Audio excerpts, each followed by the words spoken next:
بہت سے دوست کولیسٹرول کم کرنے والی ادویات کے بارے میں پوچھتے ہیں جنہیں ہم اسٹیٹنز کہتے ہیں۔ ان کے مختلف نام ہیں، ان کی مختلف جنریشنز ہیں، جیسے روزوواسٹیٹن، سمواسٹیٹن، ایٹورواسٹیٹن وغیرہ۔ یہ دوائیں بیسیکلی کولیسٹرول اور اس کی جتنی بھی اقسام ہیں، ٹرائیگلیسرائڈز ہیں، ایل ڈی ایل ہے اور وی ایل ڈی ایل ہے، ان کو کم کرنے کے لیے استعمال کی جاتی ہیں۔ یعنی کہ ایسے مریض جن میں دل کی بیماری غالب آ چکی ہو اور ان میں کولیسٹرول کی کسی بھی قسم کی زیادتی ہو، جسے ہم بیڈ کولیسٹرول کہتے ہیں خاص طور پر، اور ایسے مریضوں کی شریانوں میں جو ایتھیروسکلیروسس یعنی چربی جمنے کا جو عمل ہے وہ شروع ہو چکا ہو، ایسے مریضوں کو آئندہ کے لیے دل کے دورے اور سٹروک یعنی فالج کے حملے سے بچانے کے لیے اسٹیٹنز شروع کروائی جاتی ہیں۔ یا وہ مریض جن میں ابھی شریانوں میں ایتھیروسکلیروسس تو نہیں ہوئی لیکن ان کو ڈائبٹیز جیسا مرض لاحق ہو چکا ہے، یعنی شوگر ہے یا ہائی بلڈ پریشر ہے، ایسے مریضوں میں بھی احتیاطی طور پہ یعنی پروفائلیکٹیکلی اسٹیٹنز کا استعمال شروع کروا دیا جاتا ہے۔ یا ایٹ رسک گروپس جو ہیں، خاص طور پہ وہ لوگ جن کی فیملی میں یہ امراض پائے جاتے ہیں، شوگر اور ہائی بلڈ پریشر اور دل کے دوسرے امراض، ان لوگوں کو بھی اسٹیٹنز کا استعمال کروایا جاتا ہے اور یہ لائف لانگ ہوتا ہے۔ کچھ لوگ یہ ریسرچ لے کر سامنے آ جاتے ہیں کہ اسٹیٹنز کا اگر استعمال شروع کر دیا گیا تو ہمیں ڈائبٹیز ہو جائے گی۔ کچھ ریسرچرز نے یہ بات اپنے آرٹیکلز میں لکھی ہے اور کچھ تحقیق سے یہ بات سامنے بھی آئی ہے کہ کچھ لوگوں میں اسٹیٹنز گلوکوز لیول بڑھانے کا باعث بنتی ہیں، اور ایسے لوگ جن میں شوگر ہونے کے خطرات زیادہ ہوں، یا وہ لوگ جن میں فیملی ہسٹری ہے ڈائبٹیز کی، یا وہ لوگ جن کے خون میں گلوکوز لیول بارڈر لائن یا اس سے تھوڑا سا اوپر ہے، ان لوگوں میں اسٹیٹنز یعنی کولیسٹرول کم کرنے والی ادویات شوگر کا مرض لاحق کر سکتی ہیں، یعنی انہیں ڈائبٹیز ہو سکتی ہے۔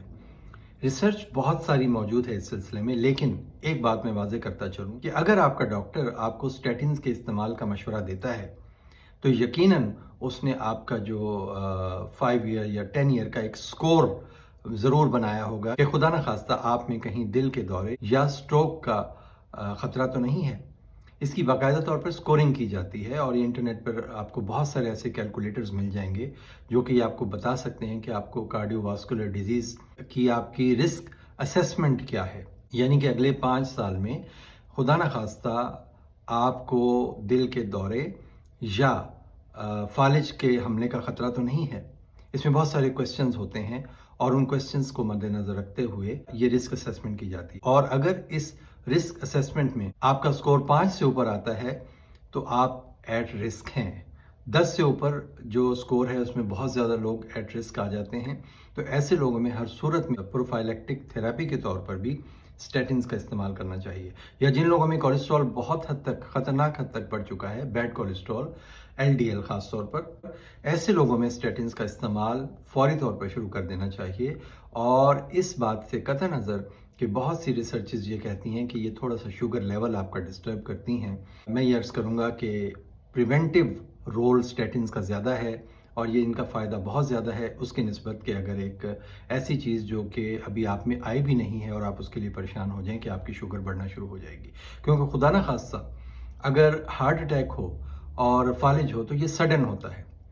اور اس کی وجہ سے جو نقصان ہوتا ہے وہ لانگ لاسٹنگ ہو سکتا ہے، دیر پا ہو سکتا ہے، اور خدا نخواستہ موت واقع ہو سکتی ہے۔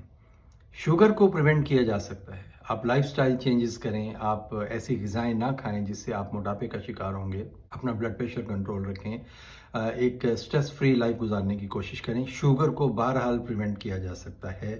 لیکن اسٹیٹنز کا پریونٹیو رول اپنی جگہ ہے۔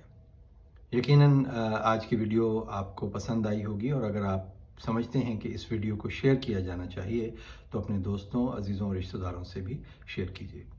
اپنا بہت بہت خیال رکھیے گا۔